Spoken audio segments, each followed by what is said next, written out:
Bonsoir à tous et bienvenue à cette édition du 20h. À la une de ce journal, l'évolution de l'enquête judiciaire au sujet du décès suspect de Monseigneur Jean-Marie Benoît Bala embarrasse l'opinion publique alors que la thèse d'un meurtre brutal était désormais soutenue par plusieurs observateurs et par la conférence épiscopale. La sortie hier des autorités judiciaires sème à nouveau le doute dans les esprits. Cependant, malgré les conclusions de l'autopsie rendue publique hier, bien de questions restent en suspens. 4 mois, c'est le temps que dure le calvaire des populations en Bonga dans le département du Mungo. Ils sont privés de l'énergie électrique depuis cette période. Ces Camerounais remontés disent ne plus savoir à quel saint se vouer. Ils font désormais face à une insécurité grandissante et à des pertes financières énormes du fait de l'absence de l'énergie électrique. Vous les entendrez dans ce journal. Et puis ils bravent intempéries et font le pied de grue depuis quelques semaines devant des services publics. Eux, ce sont ces jeunes Camerounais diplômés et sans emploi qui postulent pour des concours et recrutements au sein de la fonction publique. Chaque matin, ils espèrent arriver à déposer leur dossier et vous verrez dans ce journal que cette première étape d'un long chemin de croix n'est pas du tout facile. Voilà pour le sommaire, les détails c'est dans un instant.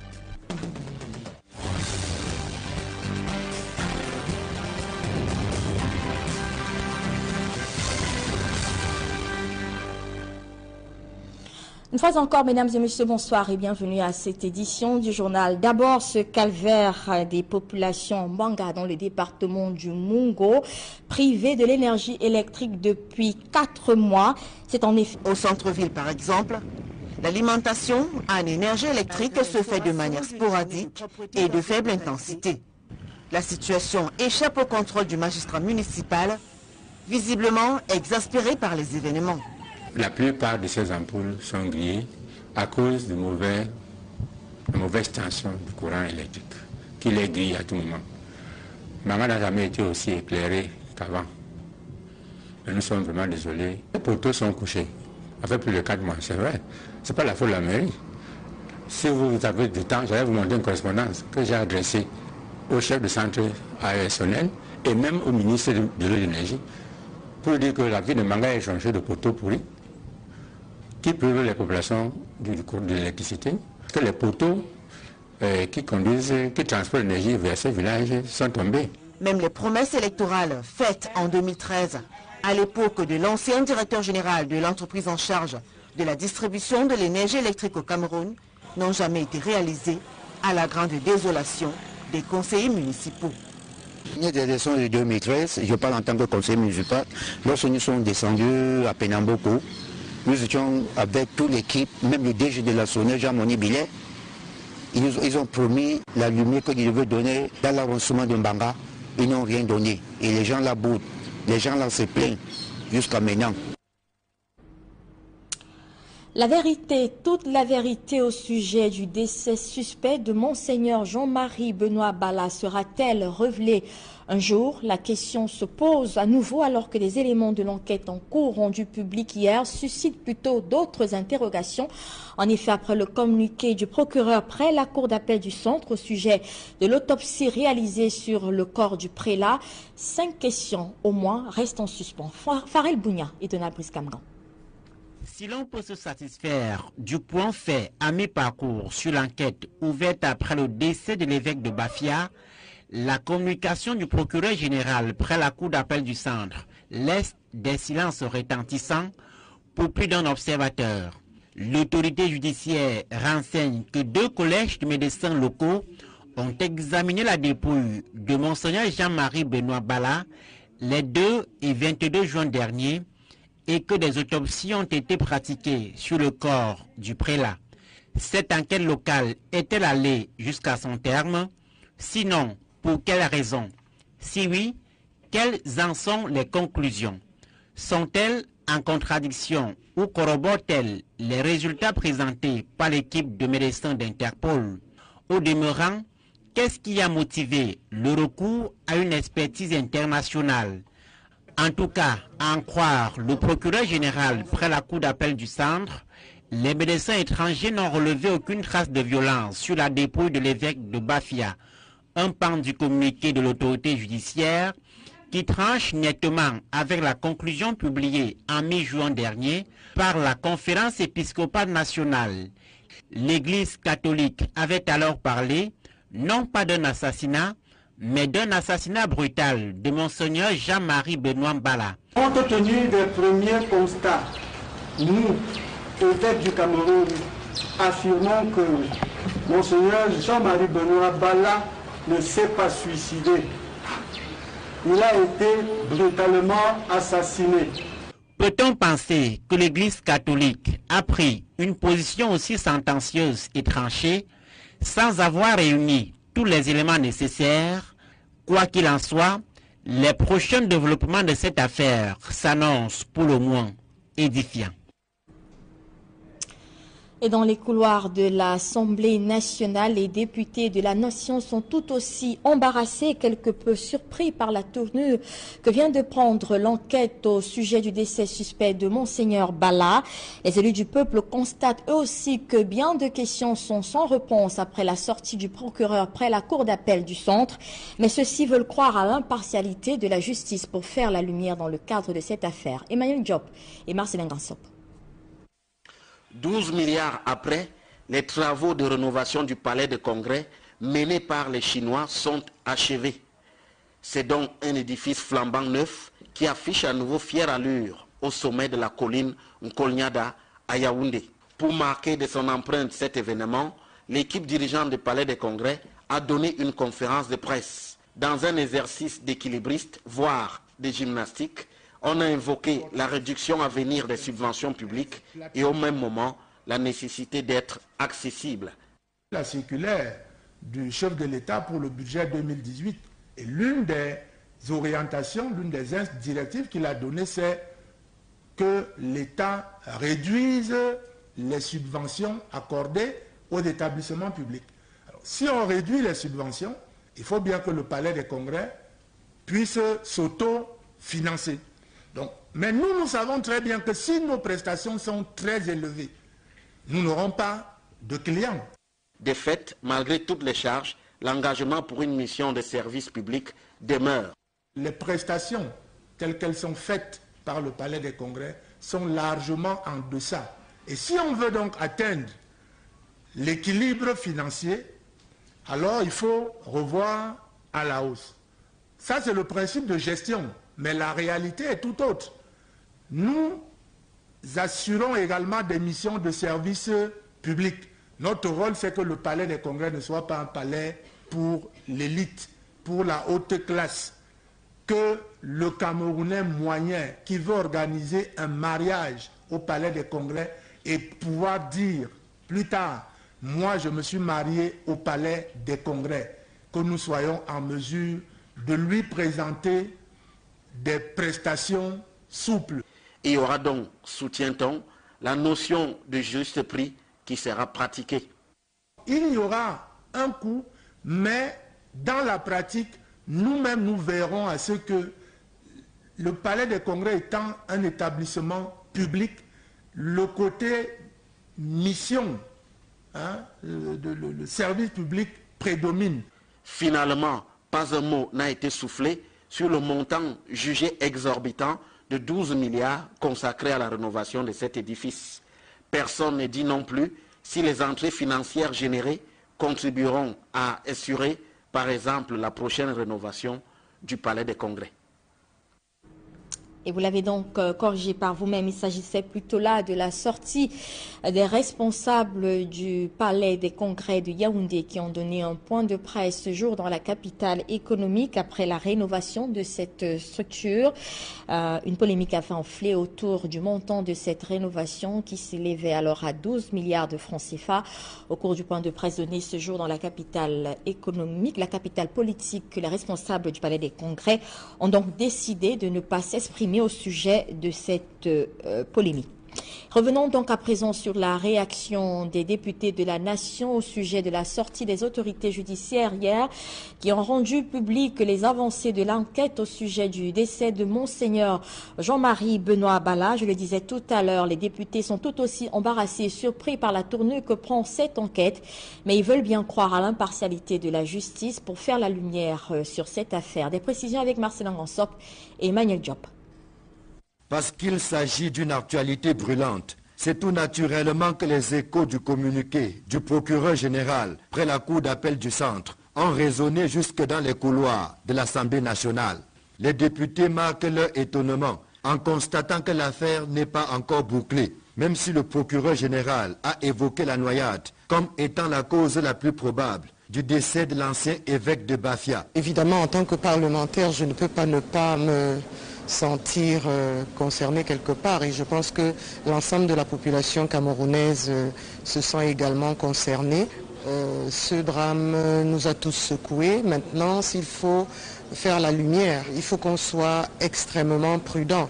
Ceux qui connaissent l'homme disent qu'ils ne peuvent pas croire à la thèse d'un suicide. Il est évident qu'il y a deux sons de cloche par rapport à l'autopsie initialement conduite par les médecins légistes locaux, mais maintenant c'est au procureur de nous dire quelle est la bonne version entre les deux.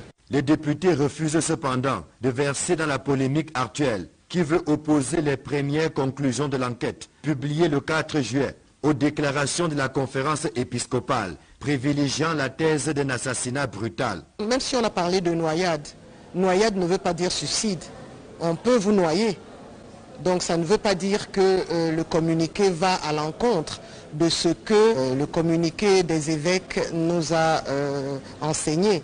Donc je crois que ce qui est prudent, c'est qu'on laisse cette enquête très très délicate se dérouler jusqu'à la fin. Je pense que tout le monde a intérêt à ce que la lumière soit faite. Vous savez, la position des uns et des autres est compréhensible. Maintenant, je ne doute pas du tout d'ailleurs de la position des évêques.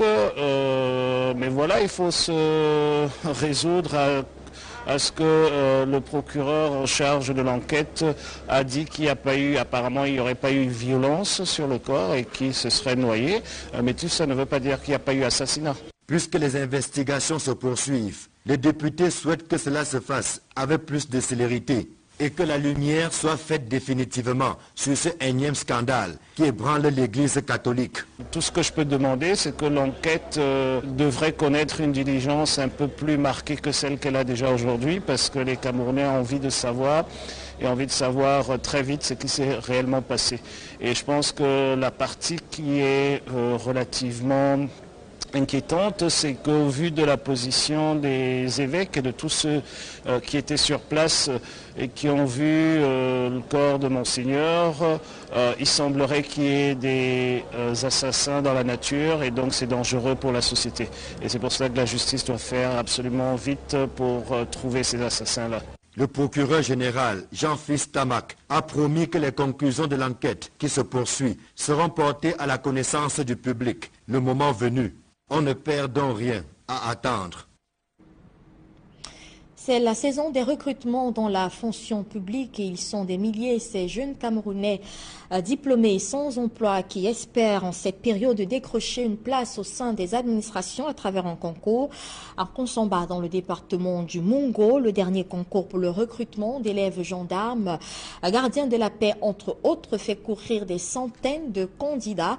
Ils assiègent chaque matin des centres administratifs pour déposer leurs dossiers. Un véritable chemin de croix, vous le verrez dans cet élément signé Gladys Sidje et Cyril Djiba. Ils ont bravé les intempéries afin de se rendre dans les différents services pour constituer leur dossier. Tribunaux, mairies, préfectures, commissariats, tout y passe. Une journée est d'ailleurs insuffisante pour tout boucler, tellement les files d'attente sont longues. Ajoutez à cela les tracasseries administratives. Je suis arrivé à Konsamba à 8 h. Oui. Alors il est presque 15 h. Je suis sur place. parce que le processus est long. Ce qui est plus que ça dans le processus, c'est le temps. Et ça demande beaucoup de courage parce que là, c'est pas facile. On constate des gens qui viennent, il y a trop de personnes. C'est pas facile de constituer les dossiers en une seule journée, c'est pas facile de signer, il y a beaucoup de monde, il y a l'embouteillage. Donc j'ai commencé mon dossier depuis la semaine passée et on dépose, quand on dépose, on attend, comme le préfet n'est pas là, il faut attendre que le préfet arrive. On vous renvoie, on dit venez jeudi, venez vendredi pour récupérer le dossier. En se présentant à ces différents concours, les candidats espèrent sortir du chômage. Ils n'hésitent d'ailleurs pas à y mettre toutes leurs économies. Financièrement, ça prend beaucoup d'argent financièrement parce qu'il y a les fiches à acheter, on constate l'augmentation des prix des timbres, ce qui n'est pas normal. Pour y revenir sur la moto, puisqu'on ne peut pas marcher à pied, si tu pars, tu viens, on te dit reviens, tu reviens, c'est comme ça, donc il faut tout payer. L'occasion faisant le larron, une activité s'est développée autour de la constitution des dossiers des différents concours. On les appelle ici les facilitateurs. Leur rôle, orienter les candidats. Nous nous déployons aussi, n'est-ce pas, pour les accompagner aussi face à l'administration. Ça s'est fait aussi rapidement et bien.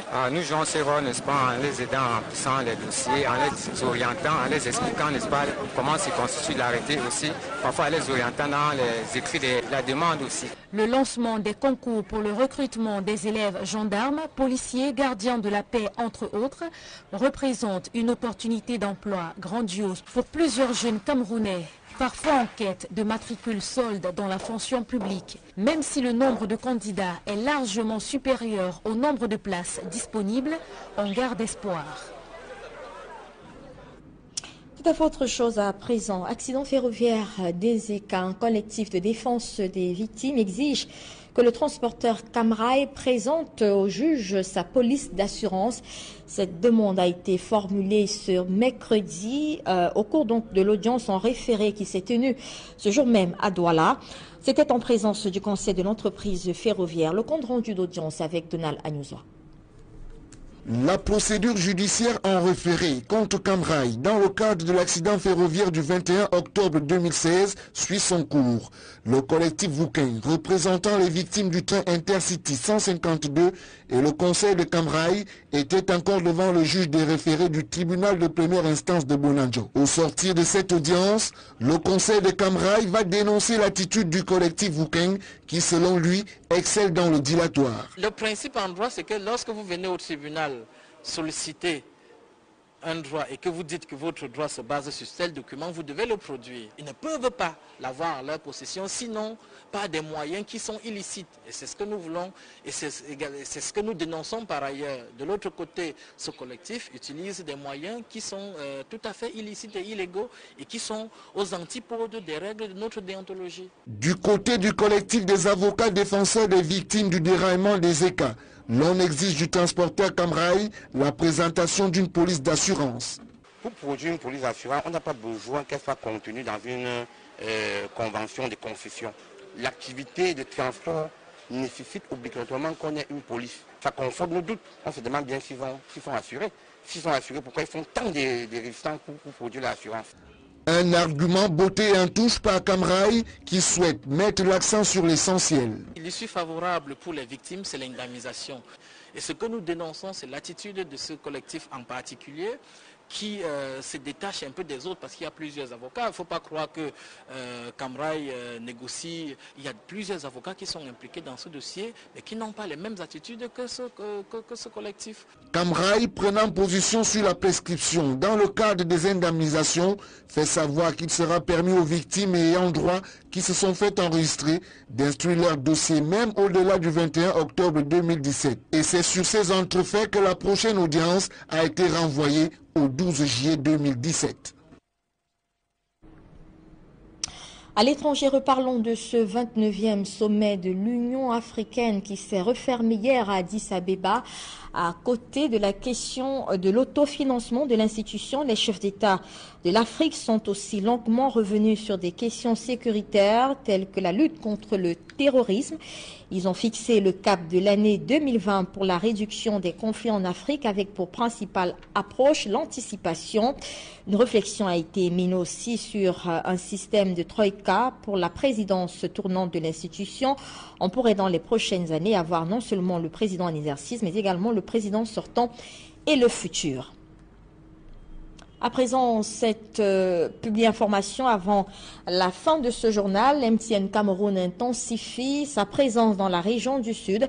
L'entreprise de téléphonie mobile a inauguré une nouvelle agence à Kribi afin d'offrir aux abonnés MTN de cette partie du pays une expérience clientèle exceptionnelle et une technologie de pointe dans des espaces conviviaux et spacieux. Reportage. MTN Cameroun intensifie sa présence dans la région du Sud. La société leader dans le secteur des télécommunications a procédé le 28 juin 2017 à l'inauguration de son agence de Kribi, portant ainsi à 20 le total de ses points de contact des clients sur le territoire national. La cérémonie fort courue a été présidée par la première autorité administrative du département de l'Océan. La ville de Kribi, c'est une ville d'avenir, comme je l'ai dit. C'est une ville qui est appelée à grandir. Et il va de l'intérêt de tous les investisseurs potentiels d'avoir déjà un pied à Kribi. Parce qu'avec l'avènement du port, l'ouverture prochaine du port, c'est une ville qui va prendre un envol qui ne va plus s'arrêter, qui sera le moteur de développement de toute la sous-région. La nouvelle agence MTN, établie dans un immeuble moderne au quartier Mokolo, arrondissement de Kribi 1er, dispose d'une capacité d'accueil d'au moins 500 clients par jour, avec aux manettes une équipe de professionnels rompus à la tâche et disposés à fournir à la précieuse clientèle MTN de Kribi des services privilégiés et personnalisés. Nous avons remarqué que les populations de Kribi avaient besoin de se déplacer sur de longues distances pour pouvoir trouver un point service MTN.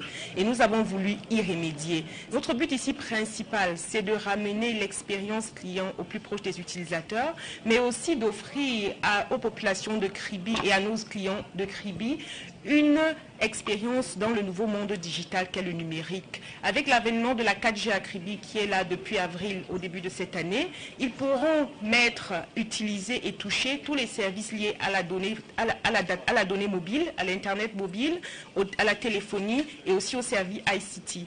Mais en plus, nous ramenons un peu plus proche nos services mobile money aussi. Donc ça, on veut être plus proche de nos clients. L'agence MTN de Kribi, opérationnelle depuis le 8 mai 2017, offre déjà aux populations ainsi qu'à tous les visiteurs de cette cité balnéaire aux attraits touristiques et naturels avérés une expérience client exceptionnelle grâce à un service personnel impeccable et une meilleure proximité. Je suis particulièrement content parce que ça nous rapproche davantage des services MTN parce qu'avant, au niveau de Kribi, simplement pour reconduire une puce, on était obligé de partir à Douala.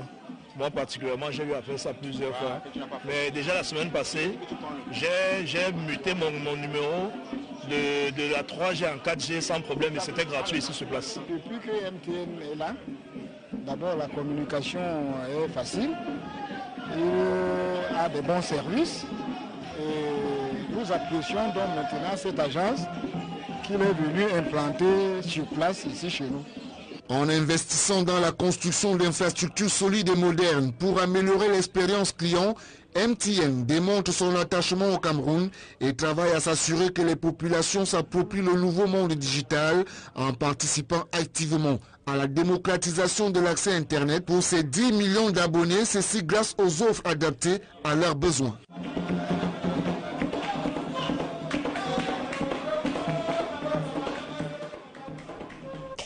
Et c'est donc la fin de cette édition du journal. Merci de nous avoir suivis. À suivre juste après Actu Santé avec Flavien Dongo, puis 237 débats avec Duval Fangwa. La diaspora camerounaise est-elle un partenaire au développement du Cameroun ou alors un obstacle? La question est posée aux panélistes de 237 débats tout à l'heure. Bonne soirée à tous sur Equinox Télévision. À Penamboko. Nous étions avec toute l'équipe, même le DG de la SONER, Jean-Moni Billet. Ils ont promis la lumière qu'ils devaient donner dans l'avancement de Mbanga. Ils n'ont rien donné. Et les gens là boudent. Les gens là se plaignent jusqu'à maintenant. La vérité, toute la vérité au sujet du décès suspect de Monseigneur Jean-Marie Benoît Bala sera-t-elle révélée un jour? La question se pose à nouveau alors que les éléments de l'enquête en cours rendus publics hier suscitent plutôt d'autres interrogations. En effet, après le communiqué du procureur près la cour d'appel du centre au sujet de l'autopsie réalisée sur le corps du prélat, 5 questions au moins restent en suspens. Farel Bounia et Donald Brice-Camgan. Si l'on peut se satisfaire du point fait à mi-parcours sur l'enquête ouverte après le décès de l'évêque de Bafia, la communication du procureur général près la cour d'appel du centre laisse des silences retentissants pour plus d'un observateur. L'autorité judiciaire renseigne que 2 collèges de médecins locaux ont examiné la dépouille de Monseigneur Jean-Marie Benoît Bala les 2 et 22 juin dernier et que des autopsies ont été pratiquées sur le corps du prélat. Cette enquête locale est-elle allée jusqu'à son terme? Sinon, pour quelles raisons? Si oui, quelles en sont les conclusions? Sont-elles en contradiction ou corroborent-elles les résultats présentés par l'équipe de médecins d'Interpol? Au demeurant, qu'est-ce qui a motivé le recours à une expertise internationale? En tout cas, à en croire le procureur général près la cour d'appel du centre, les médecins étrangers n'ont relevé aucune trace de violence sur la dépouille de l'évêque de Bafia, un pan du communiqué de l'autorité judiciaire qui tranche nettement avec la conclusion publiée en mi-juin dernier par la Conférence épiscopale nationale. L'Église catholique avait alors parlé non pas d'un assassinat, mais d'un assassinat brutal de Monseigneur Jean-Marie Benoît Bala. Compte tenu des premiers constats, nous, évêques du Cameroun, affirmons que Monseigneur Jean-Marie Benoît Bala ne s'est pas suicidé. Il a été brutalement assassiné. Peut-on penser que l'Église catholique a pris une position aussi sentencieuse et tranchée sans avoir réuni tous les éléments nécessaires? Quoi qu'il en soit, les prochains développements de cette affaire s'annoncent pour le moins édifiants. Et dans les couloirs de l'Assemblée nationale, les députés de la nation sont tout aussi embarrassés et quelque peu surpris par la tournure que vient de prendre l'enquête au sujet du décès suspect de Monseigneur Bala. Les élus du peuple constatent eux aussi que bien de questions sont sans réponse après la sortie.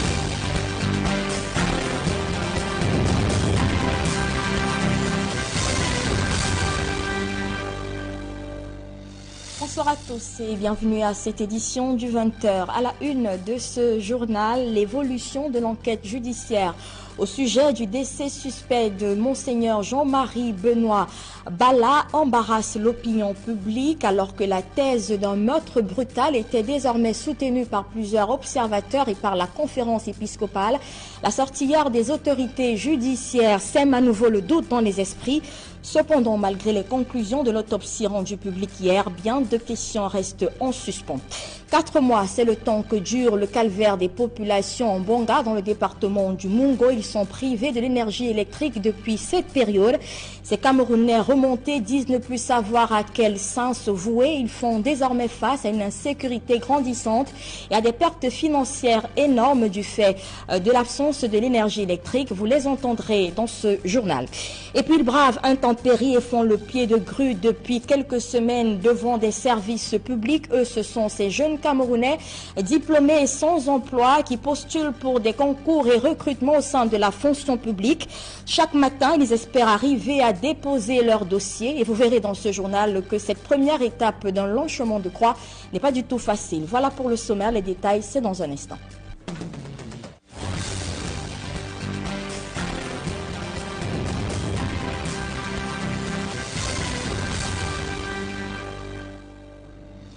Une fois encore, mesdames et messieurs, bonsoir et bienvenue à cette édition du journal. D'abord, ce calvaire des populations Mbanga dans le département du Mungo, privées de l'énergie électrique depuis 4 mois. C'est en effet... Au centre-ville, par exemple, l'alimentation en énergie électrique se fait de manière sporadique et de faible intensité. La situation échappe au contrôle du magistrat municipal, visiblement exaspéré par les événements. La plupart de ces ampoules sont grillées à cause de mauvaise tension du courant électrique, qui les grille à tout moment. Maman n'a jamais été aussi éclairée qu'avant.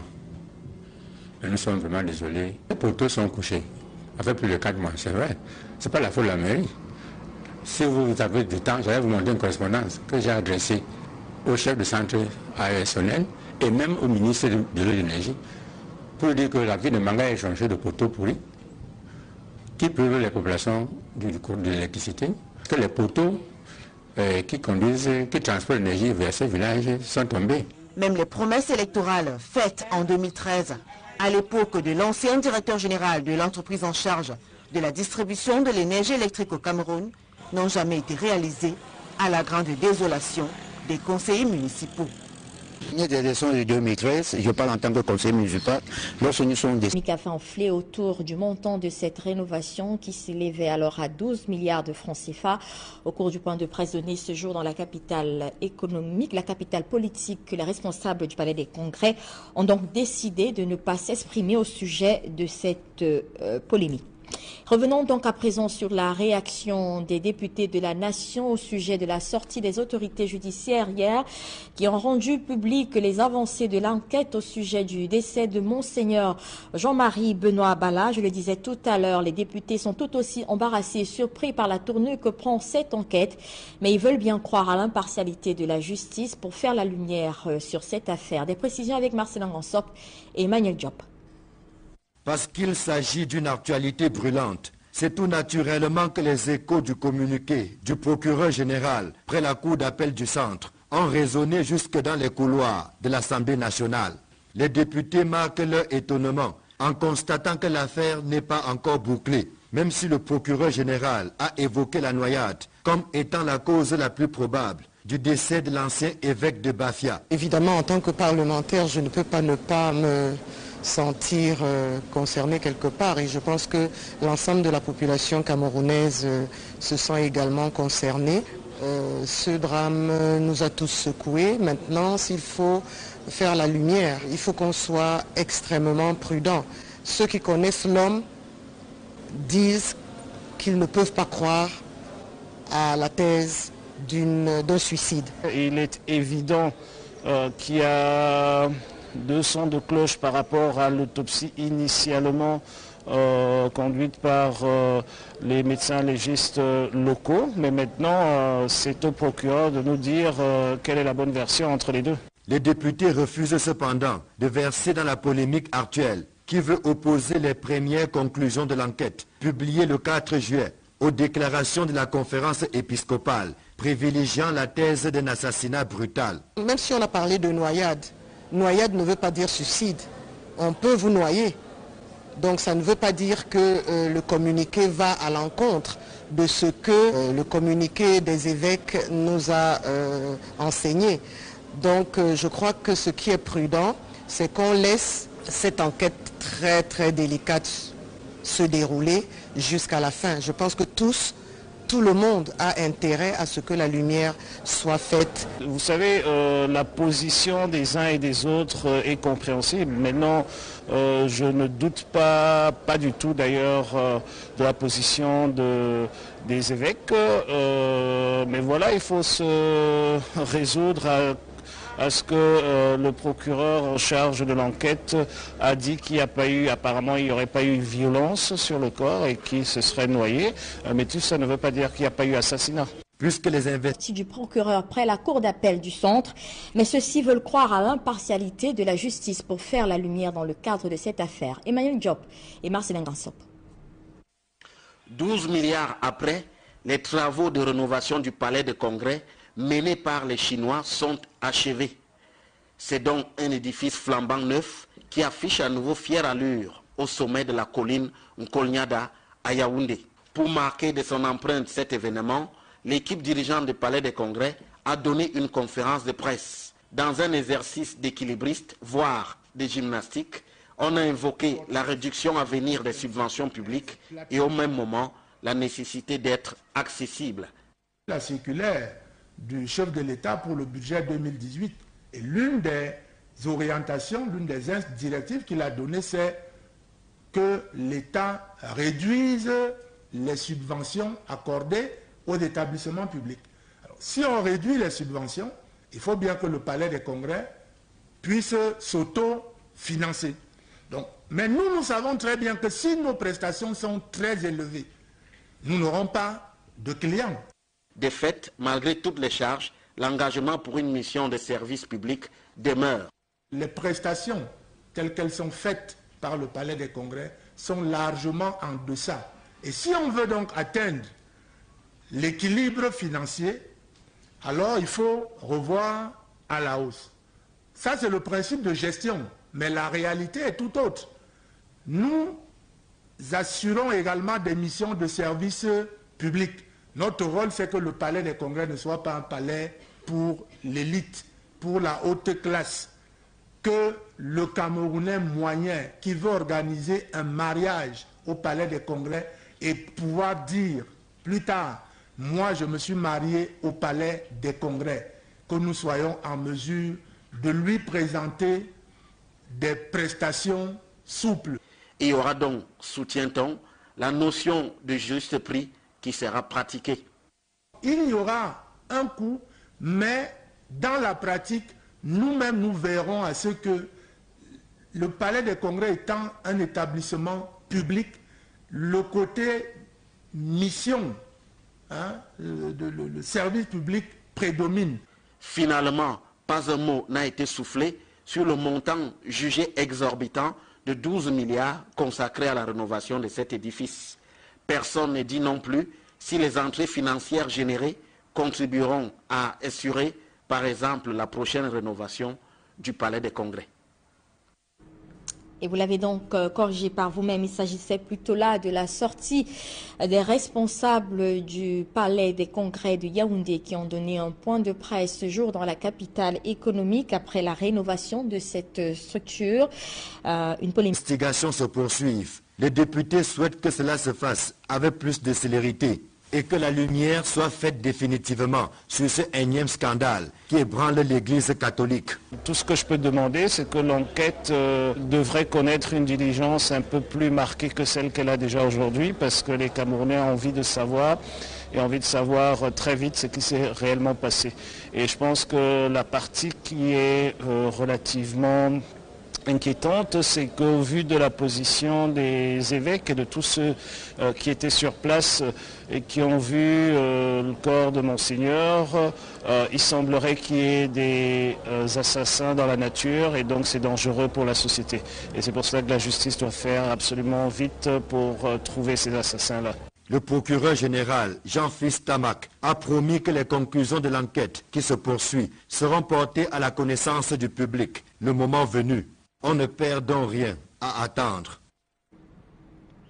C'est la saison des recrutements dans la fonction publique et ils sont des milliers, ces jeunes Camerounais diplômés sans emploi qui espèrent en cette période décrocher une place au sein des administrations à travers un concours.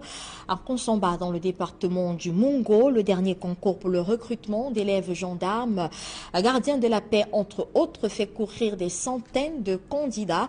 Ils assiègent chaque matin des centres administratifs pour déposer leurs dossiers. Un véritable chemin de croix, vous le verrez dans cet élément signé Gladys Sidje et Cyril Njimba. Ils ont bravé les intempéries afin de se rendre dans les différents services pour constituer leurs dossiers. Tribunaux, mairies, préfectures, commissariats, tout y passe.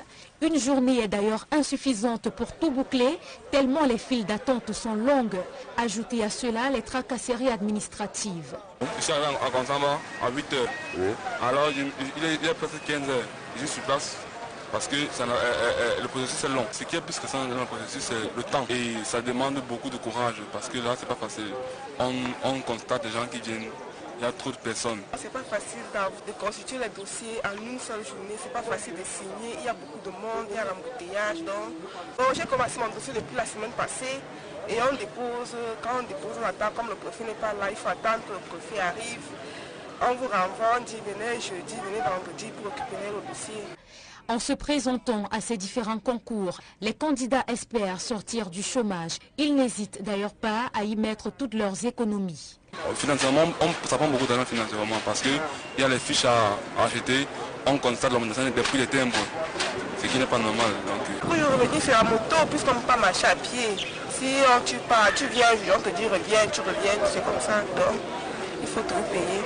L'occasion faisant le larron, une activité s'est développée autour de la constitution des dossiers des différents concours. On les